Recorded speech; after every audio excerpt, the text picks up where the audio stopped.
Practice set 1, question number 4. Observe the figure below.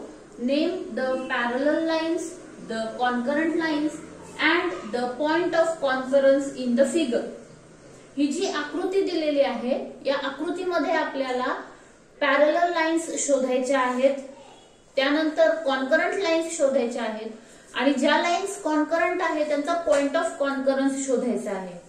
म्हणजेच आपल्याला ही आकृती जी आहे त्याच्यामधून वेगवेगळ्या जे आपण दोन प्रकारच्या लाईन्स शिकलेलो आहे त्या शोधायच्या. तर बघा आता आपण ही पट्टी घेऊया. आपल्याला इथे इंटरसेक्टिंग किंवा एका पॉइंट मधून जाणाऱ्या अनेक रेषा दिसत आहेत ना, त्यांना म्हणणार आपण कॉन्करंट लाईन्स. बरोबर आहे. आपण ट्रॅफिक सिग्नलचा एक उदाहरण घेतलं होतं, त्यावरून आपण कॉन्करंट लाईनची संकल्पना समजून घेतलेली आहे. तर कॉन्करंट लाईन्स कोणत्या आहेत, तर पहिले आहे कॉन्करंट आपल्याला दोन ठिकाणी दिसत आहेत. बघा इथे दिसत आहेत, ही लाईन ए बी सी या ए पॉइंट मध्ये इंटरसेक्ट झालेल्या आहेत. एका बिंदूमध्ये दोनापेक्षा जास्त लाईन्स जर एकत्र येत असतील तर त्यांना आपण म्हणतो कॉन्करंट लाईन्स, आणि ज्या बिंदूमध्ये येतात त्या बिंदूला आपण म्हणतो पॉइंट ऑफ कॉन्करन्स. म्हणून आपल्याला दोन सेट मिळत आहेत कॉन्करंट लाईन्सचे. बघा ही A B C concurrent lines. पहिला सेट आहे line A, line B and line C. त्यांचा point of concurrence, point of concurrence काय आहे, point A.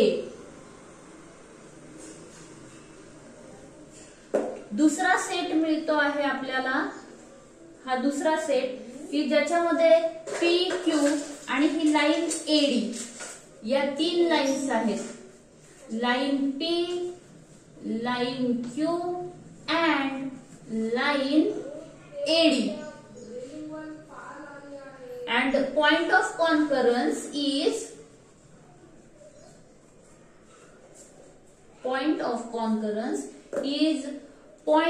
D. D is point of concurrence. Then we have to find out parallel lines. पहिल्या concurrent lines आपण शोधल्या, आता आपल्याला शोधायच्या आहेत parallel lines.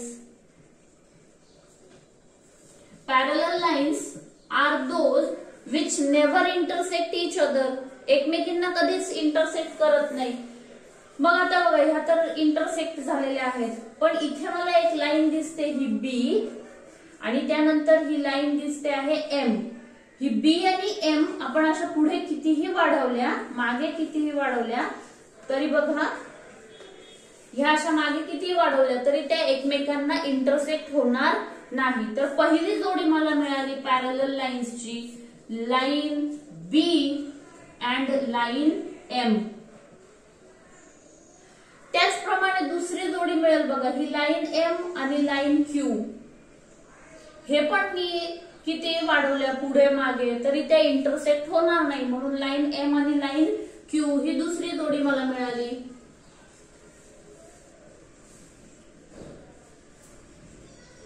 आणि तिसरी जोडी आहे बघा हा बी आणि क्यू. हे जर आपण हा सगळा भाग मी इथला पुसू शकते बोर्डवरचा, तर हे बघा तुम्हाला व्यवस्थित लक्षात येईल की ह्या दोन लाईन्स कशा पॅरलल आहेत. हे बघा ही लाईन बी ही मी पुढे कितीही वाढवली आणि ही लाईन क्यू ही पुढे कितीही वाढवली तरी सुद्धा ते एकमेकींना छेदणार नाही, म्हणून बी आणि क्यू ही तिसरी जोडी मला मिळते आहे पॅरलल लाईन्सची, line B and line Q. तर अशा पद्धतीने आपला प्रॅक्टिस सेट फर्स्ट जो आहे पूर्ण झालेला आहे. थँक्यू.